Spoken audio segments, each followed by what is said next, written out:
Our live coverage from Los Angeles continues here, a little bit closer to game day here on Tuesday. Another beautiful day in Los Angeles, so beautiful that Pete Prisco actually strolled down to Venice Beach earlier this morning. Pete Prisco, Bryant McFadden, the two-time Super Bowl champion, and Chris Hassel. Bryant's got the 2 rings, but Pete, you've got, 32 consecutive Super Bowls you've covered now? Yes. Yep. How was the beach? How does it compare to your beach over there in the Atlantic Ocean? It's nothing better than Florida water. Are you kidding me? Caribbean, Florida water, it's all the same. This doesn't touch it. You know, Muscle Beach is nearby. I heard Pete didn't have a shirt on. Pete got a little pump in. Uh-huh. All right, time to pick some props, and we'll also pick the game for you here on HQ as we get into it with first drive results. So Matthew Stafford goes out there for the Rams. B-Mac, you see a fast start for the Rams on their first drive. No question. I'm loving what I'm seeing from Matthew Stafford, especially the relationship that he has established with OBJ. Of course, we know all about Cooper Kupp, but having Cam Akers back in the fold for this offense has really upped their ante. They've been more efficient, more physical, and you can tell he provides a different element to their offense. And I think the first drive, when they get the football, they're going to go the length of the football field and put 7 points on the scoreboard. Pete? Boy, you're optimistic. I don't see it that way. I think they're going to settle for a field goal. I think they'll move the ball. I think both teams are going to move the ball, but I think early on the offense will have some jitters. It'll bog down in the red zone, and they'll settle for a field goal. So I'm going field goal at plus 400. And that's just a field goal attempt. Doesn't have to go in, but Correct. A field goal attempt, the results of the drive get you about 4-1 there.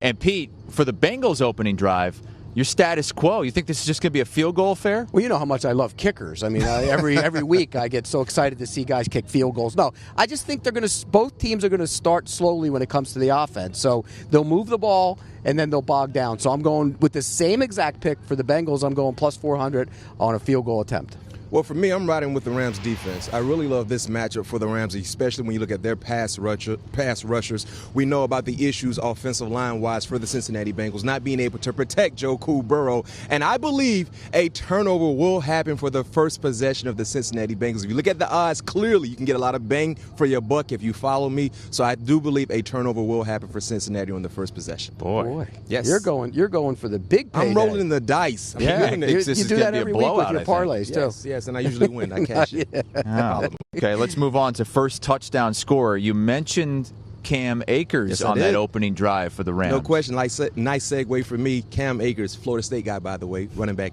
thank you, will get into the end zone first. They're going to throw the football well. They're going to run the football well. But when they get into the red zone, Sean McVay loves to rely on the ground and pound attack, and Cam Akers will fall in that end zone. Give me Cam Akers. Boy, you had to find a Florida State guy, didn't you? Yes, I did. Of course you did.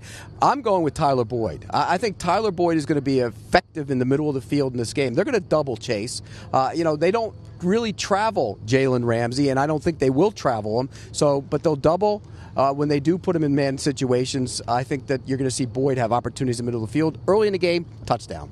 More value there on Boyd at 12-1. Akers about half that, or around 6-1, plus 625 or so. Let's get to the quarterback over-unders for passing yards, and Matthew Stafford, Pete, 279 in a hook. So do you think he throws for 280? I do, and here's why. I think they're going to run the ball early. I think Akers is going to be effective early in the game, and then they're going to start dropping guys down, and they're going to hit the shots over the top.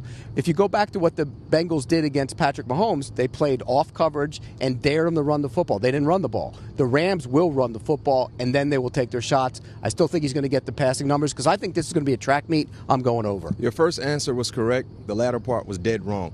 Under. You're right about running the football. You're wrong about eventually throwing the football and taking shots. And I believe they will be successful running the football from start to finish because when you look at the Rams and their pass catchers, specifically speaking, Cooper Kupp, you don't want to allow Cooper Kupp to dominate like he did against the Tampa Bay Buccaneers. He's been dominating almost every opposing defense he's faced. But if you allow them to force the issue and run the football, I think Cincinnati will try to prevent the shots from happening and prevent Cooper Kupp and OBJ from just taking over this ball game. That will provide the window of opportunity for the running game, and that will take opportunities away from Matthew Stafford, so I go under. Okay, disagreement there from those two guys on Matthew Stafford, 279.5 over-under. The Joe Burrow over-under passing yards, 6 yards fewer than that. Pete, it's 273 in a hook. And that's going over as well. I think this game's going to get loose. You know how I love games that get loose? That means you don't really have a lot of involvement by the kickers. You're going to see both quarterbacks go up and down the field. And I think it's going to be one of those games where the fans are going to come away from it saying, hey, Matt Stafford's legitimately showing people he was worth the investment. I don't know if they win the game, but Joe Burrow's showing people he's a star in the making, and I'm going over for Joe Burrow. I agree with you. I love Joe Burrow's game. But this is a matchup. Aaron Donald, Leonard Floyd, Von Miller, they're going to cause some issues for Joe Burrow. And because of that, I go under. I don't know if he will be able to be as comfortable in the pocket as he would like to be able to surpass this total when it comes to throwing the football. So I do expect some issues. He will get sacked. He will get hit. And they better find a way to get Joe Mixon involved. So give me under. All right, those are some props. Let's get to some picks here on CBS Sports HQ with Pete Prisco and Bryant McFadden. We were talking to a couple of our betting experts yesterday, Kenny White, the Wizard of Odds, and Todd Furman has been joining us, as well as Larry Hartstein. And they think this line could creep up to maybe as high as 6 points at some point later on in the week. Right now, it's at 4.5 in favor of the Rams. The total is still at 48.5. Pete, I'm guessing you have a play on both since you think this is going to be a track meet. I do have a play on both, and I'm going to buck the public trend. I'm going the other way. I'm taking the Bengals. I think the Bengals not only will cover the number, I think they win the game. We get these charm teams all the time, and they start making this run and make a run and make a run and make a run. And you did it once when you were the Pittsburgh Steelers, and they can't be stopped. And this team won't be stopped. I think Joe Burrow plays great. You're right. They have protection issues, but you also get vulnerable in the secondary when you come after him a little bit. I think he's going to hit those shots down the field. I think in the end, it's going to be a McPherson field goal to win it. See, I'm back to the kickers. I love kickers. 31-30, so take the over as well. He gave us a score, but he's wrong.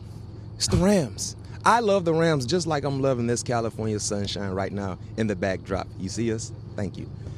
This is a bad matchup for Cincinnati, and here's why. They can't protect.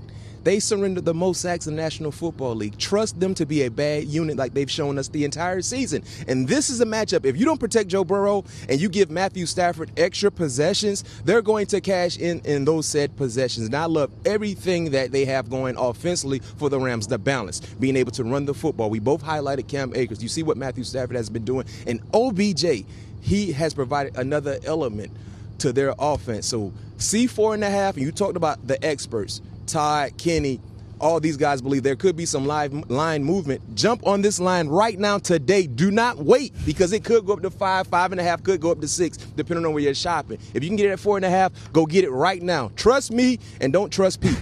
By the way, this is the first time we've been on a set together since Minnesota, and if I go back and remember what happened in Minnesota, I kind of won every argument we had, every decision we had, every prediction we had. No. Yes, I did. We're not talking about past situations. Well, We're talking about the here and now. The past usually is a prediction for the future. So and you were wrong back then, in Minnesota. and you're going to be wrong here again. You didn't win anything I won every single one of them. What happened in Minnesota? Did I miss this? Remember all those predictions we made in Minnesota about the Vikings? Somehow he believes he got every prediction right, and we have the tape. Let's roll the tape. He did say, as he does every year, Kirk Cousins won't win the big game, and he didn't win many big games. And I said Justin Jefferson would lead the league in receiving. He came close. We both said that. We both were high on Justin Jefferson. All right. Pete Prisco, B-Mac, Bryant McFadden, the two-time Super Bowl champion, with us here in Los Angeles as our coverage continues here all week long from L.A. First time in 29 years the Super Bowl has been here in the Los Angeles area, and the first time it's actually been in the city of Los Angeles in, over 50 years. Yes. It has been a long, long time. We look forward to seeing you back here once again with us a little bit later as our coverage continues.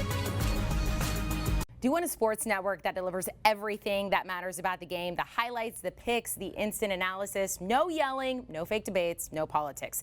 Hit the subscribe button and never miss a moment.